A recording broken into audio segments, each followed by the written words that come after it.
Après avoir exploré l'accord secret des fréquences, puis la manière dont ces accords donnent forme au vivant incarné, une nouvelle échelle de lecture s'impose. Car aucun accord n'existe hors de cet environnement, aucune musique ne se déploie dans le vide.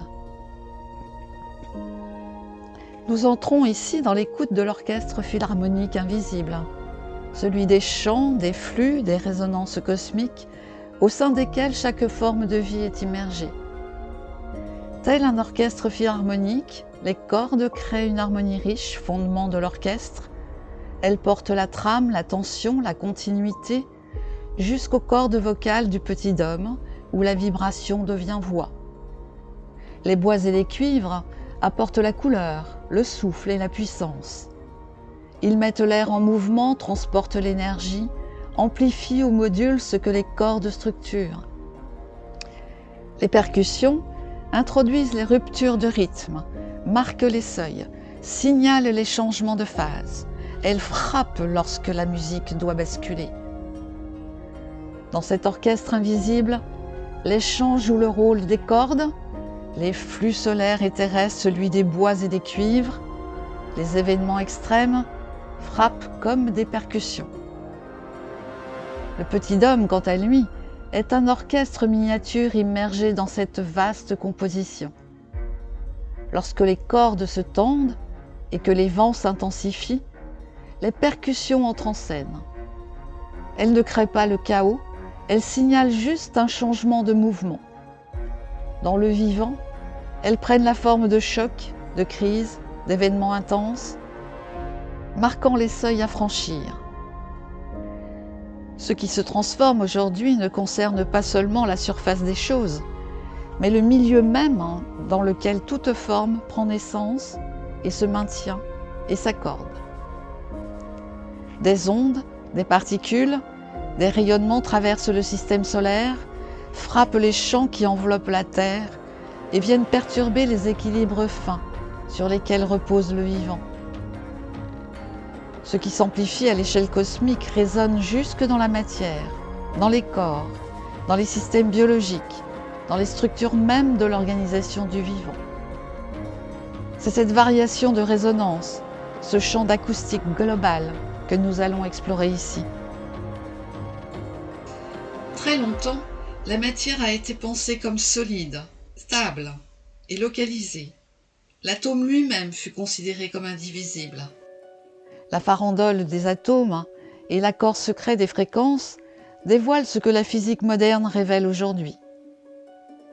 La matière visible ne constitue qu'une fraction de l'univers. Elle n'est pas immobile, elle est un processus, circulation, traversée de flux, en interaction constante, avec des niveaux de réalité non directement observables. Ce que nous percevons comme stabilité n'est qu'un état de cohérence temporaire, maintenu par des relations invisibles. Tant que l'accord tient, la forme persiste. Lorsqu'il se modifie, le chaos apparaît, non comme une destruction, mais comme une phase de réajustement, emportant avec lui l'empreinte de tous les états traversés. Or, aujourd'hui, l'orchestre invisible change de cadence. Un changement de rythme inscrit dans les cycles bien plus vastes que notre mesure humaine. Depuis plusieurs décennies, et en réalité depuis bien plus longtemps que nos instruments modernes ne peuvent le mesurer, des mouvements d'une ampleur considérable traversent le cosmos.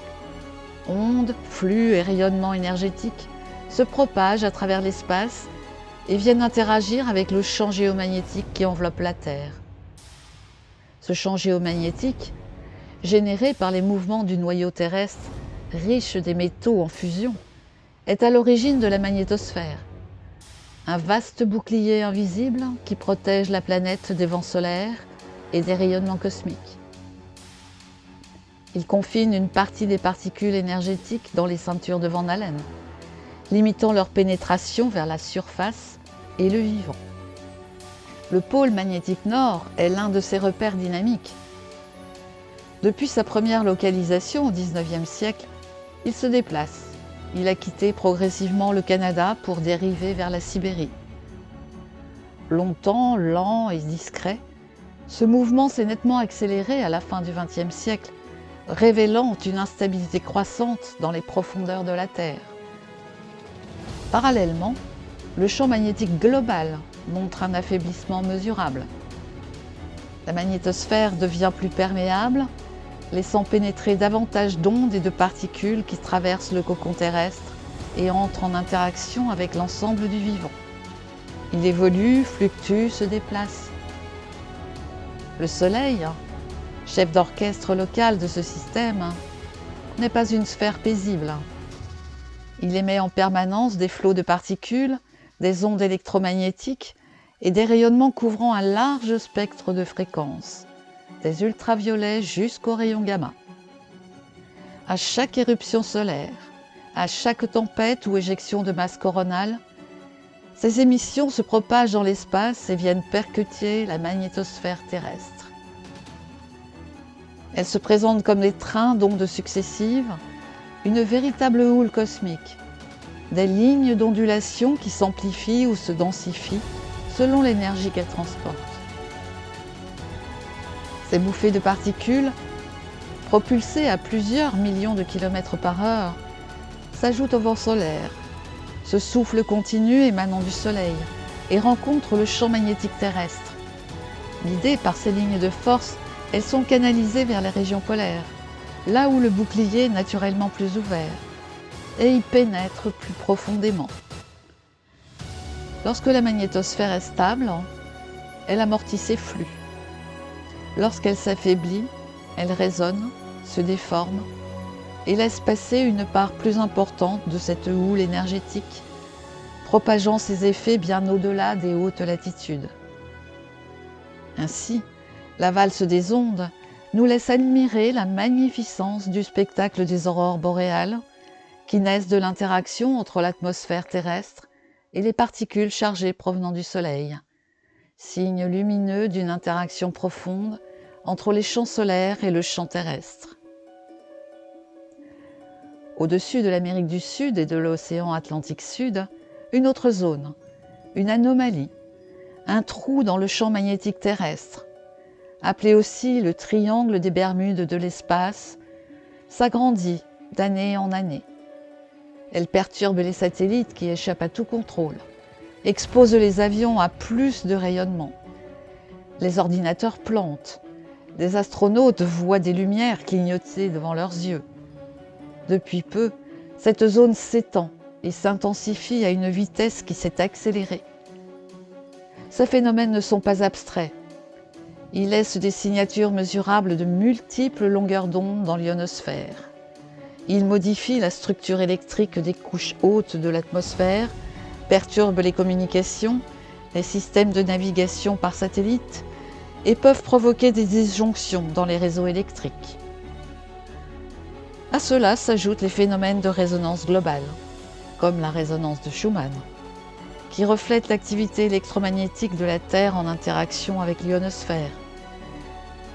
Ces variations d'amplitude et d'intensité témoignent de l'agitation des mers d'électrons qui traversent aussi bien la croûte terrestre, les océans, tous les organismes du vivant, jusqu'au noyau profond de la Terre. Ces ondes n'agissent pas à distance comme un simple décor cosmique. Elles traversent toutes les échelles du réel, des champs planétaires aux tissus biologiques, des courants océaniques aux réseaux neuronaux, modulant l'agitation atomique, les équilibres électriques et les rythmes du vivant. Rappelons que rien, du noyau terrestre à la cellule, n'est isolé de cette houle cosmique. Pourtant, ce que l'on constate est que toute l'attention se porte sur les technologies affectées, comme si seuls nos appareils étaient sensibles à ces variations. Le vivant, lui, est largement oublié. Or, le vivant est un système électrique, électrochimique, vibratoire. Les perturbations que nous observons aujourd'hui ne sont pas des phénomènes isolés. Le dérèglement climatique, les modifications des courants marins et atmosphériques, l'augmentation des séismes et des événements extrêmes ne sont pas des phénomènes indépendants. Ce sont les expressions visibles une excitation profonde de la matière terrestre, à toutes les échelles. Lorsque les atomes et les structures subatomiques sont soumis à des flux énergétiques inhabituels, leurs équilibres se modifient, entraînant une reconfiguration des échanges thermiques, des dynamiques planétaires et des mouvements internes de la Terre. Le déplacement accéléré du pôle magnétique nord en est un marqueur sensible. Il rappelle que la magnétosphère est un système vivant, dynamique et instable. Les animaux migrateurs, dont l'orientation dépend de ce champ invisible, en manifestent déjà les effets, là où l'humain cherche encore des causes fragmentées. L'histoire de la Terre montre d'ailleurs que les grandes variations du champ magnétique ont toujours accompagné des transformations majeures des conditions de vie. Le corps humain, comme tous les règnes du vivant, n'en est pas exclu. Il fonctionne par impulsion électrique, par échange ionique, par communication cellulaire fine.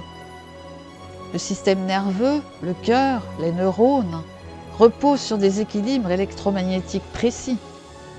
Cela se mesure par les électroencéphalogrammes, les électrocardiogrammes. Lorsque le flux des particules et de photons pénètre l'environnement terrestre, ils interagissent avec la matière elle-même, jusqu'au niveau atomique et subatomique, dont chaque organisme et chaque règne est constitué. Le vivant réagit, s'ajuste, s'adapte, évolue, parfois dans la contrainte, parfois dans l'innovation biologique naturelle. Il s'agit d'un ajustement systémique à grande échelle, d'un orchestre en pleine modulation où les champs, les ondes, les particules et la matière vivante réajustent leurs accords. Ce que nous appelons aujourd'hui perturbation peut aussi être compris comme une modification de la tonalité globale du système.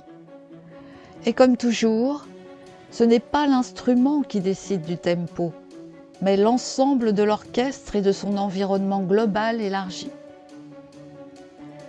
Le processus créatif dynamique du vivant qui parcourt la Terre est tissé de la même matière vibrante, traversée par les mêmes souffles invisibles. Rien de ce qui se modifie à l'échelle du monde ne peut rester sans écho dans l'intime. L'humain est à l'intérieur de cette musique. Il est une gamme diatonique qui change d'octave. Il en est une variation sensible, un lieu de passage, une partition qui s'embellit. Lorsque les chants se transforment, les corps écoutent. L'orchestre devient alors intérieur. Ce qui semblait séparé, le cosmos, le moule, le cocon et le corps, entrent en résonance. Quand les rythmes changent, les structures s'ajustent. Ce réajustement peut, un temps, prendre l'apparence du chaos. Le petit homme est alors semblable à la chenille au seuil de sa métamorphose. Dans le silence de sa chrysalide, les formes anciennes se défont, les repères s'effondrent, la matière devient fluide, mais rien ne disparaît. Les structures porteuses d'informations demeurent. Elles utilisent cette matière transmutée pour édifier une nouvelle organisation. Comme dans la farandole des atomes, chaque étape laisse une empreinte. Chaque état traversé nourrit la complexité à venir. Ainsi, au rythme des chants, des rayonnements et des mouvements cosmiques, le vivant se transforme, inscrit dans la grande horloge de l'évolution. Car les cellules ne sont pas passives. Elles filtrent, elles sélectionnent, répondent, ajustant leur chimie interne aux signaux reçus. Le vivant ne subit pas la lumière, il danse avec elle. Et dans cette danse, il lit, il l'apprend, il devient. C'est ce devenir que nous allons traverser lors de nos prochaines rencontres.